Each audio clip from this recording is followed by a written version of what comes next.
Hello, everybody there in Montville. This is Miss Jessica. I am reading a story. Actually, I'm going to be doing fairy tales for the next few weeks while you guys are at home. So I hope you like fairy tales. I'm going to be reading original fairy tales, and then I will also be reading some different variations of the fairy tales. Today we are going to start with an original fairy tale. I'm going to be reading Goldilocks and the Three Bears. Here we go. This one is actually by James Marshall. He has written and illustrated many of the traditional fairy tales. And as you can see, this is a Caldecott Honor Book, which means it was one of the very best books during that particular year.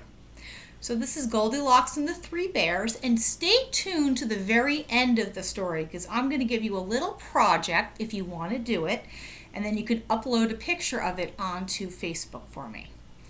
Okay, here we go. So here is Goldilocks peeking into the room. And here is that silly Goldilocks with her mom and her dad. Once there was a little girl named Goldilocks. What a sweet child, said someone new in town.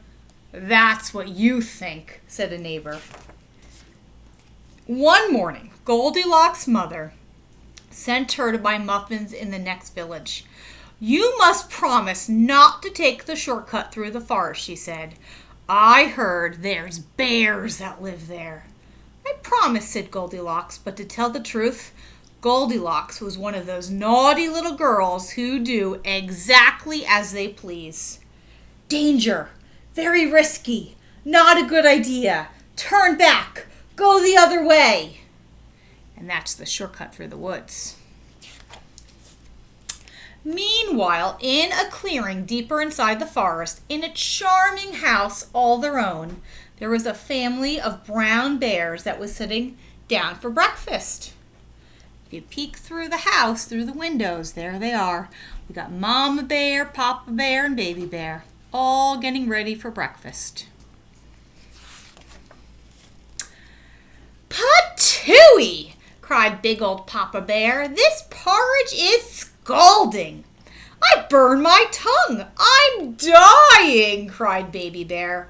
Now really, said Mama Bear, who was of medium size, that is quite enough.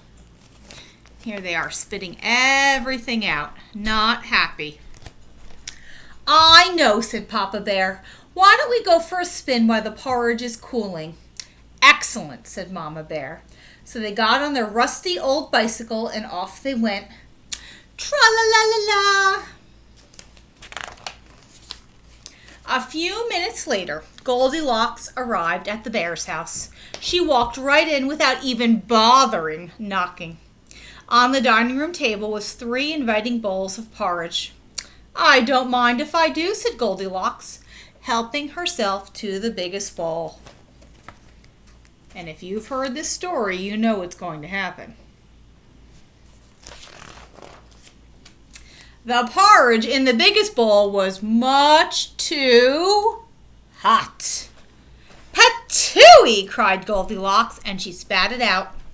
Next she tasted the porridge in the medium-sized bowl, but that porridge was much too cold.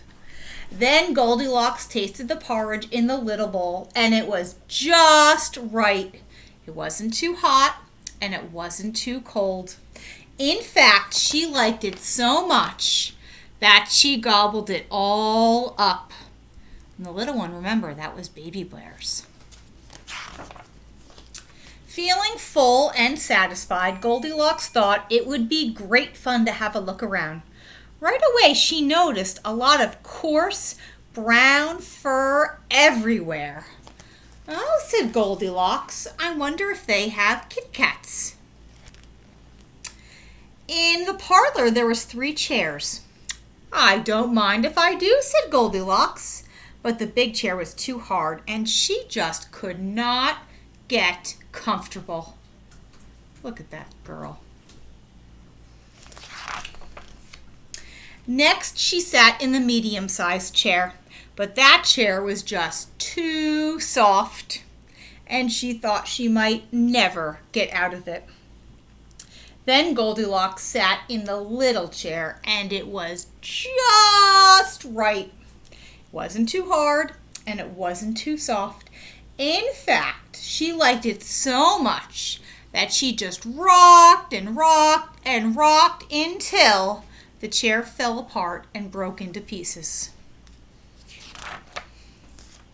Now, all that rocking left Goldilocks quite tuckered out. "Oh," she said, "I'm ready for a snooze." So she went to look for a comfy place to nap. Upstairs, there was 3 beds. "Well, I don't mind if I do," said Goldilocks. And she got into the biggest one, but the head of the biggest bed was way too high. Not comfortable for her. Next, she tried the medium-sized bed, but the head of that bed was much too low. Then Goldilocks tried the little bed, and it was just right. Soon she was all nice and cozy and sound asleep. She did not hear the bears come home. Let's see what's going to happen. The 3 bears were mighty hungry, so when they went in for breakfast, they could barely believe their eyes. "Somebody has been eating my porridge," said Papa Bear. "Somebody's been eating my porridge," said Mama Bear. "Somebody's been eating my porridge," said Baby Bear, "and they ate it all up." Oh, look at that. They're not very happy, sticking their tongue out. In the parlor, the 3 bears were in for another surprise. "Somebody has been sitting in my chair," said Papa Bear. "Somebody has been sitting in my chair," said Mama Bear. "Well, somebody has been sitting in my chair," said Baby Bear, "and they broke it to pieces." The 3 bears went upstairs on tiptoe because they didn't know what they were going to discover. At first, everything seemed fine. But then Papa Bear lay down on his big brass bed. "Somebody has been sleeping in my bed." He was not amused. "Egads!" cried Mama Bear. "Someone has been lying in my bed," said Mama Bear. "Look," said Baby Bear, "someone's been lying in my bed and she's still there." "Now see here," said Papa Bear. Goldilocks woke up with a start, and her eyes nearly popped out of her head. But before the bears could demand a proper explanation, Goldilocks was out of bed, out the window, and on her way home. "Who was that little girl?" asked Baby Bear. "I have no idea," said Mama Bear, "but I hope we never see her again." And they never did. And she must have run all the way home. I bet her parents were expecting her. Well, thank you, Montville families, for tuning in to Miss Jessica reading a story. I really love this story, Goldilocks and the 3 Bears. Next time you tune into me, I will have another version of this book for you to listen to. I do have a little project for you to do if you choose to do it. So when Goldilocks goes to the chairs, we saw that, let me turn back a couple pages here. We saw that there was Papa Bear's chair that just was not comfortable. We saw that there was Mama Bear's chair that was too cushy and she just could not get comfortable. And of course, she really enjoyed that Baby Bear's chair, but it just was not, it was too flimsy. It just broke apart when she rocked and rocked. So here is your challenge from Miss Jessica. I want you to go look in your house and find things that you can make a chair of. You could use cardboard. You could use popsicle sticks. You could use straws. You could use Legos. You could use, honestly, whatever you have in the house. You do not need to go outside for anything. And I want you to try to build a chair. The goal of this chair would be that it could hold a juice box, or maybe it could hold a cup.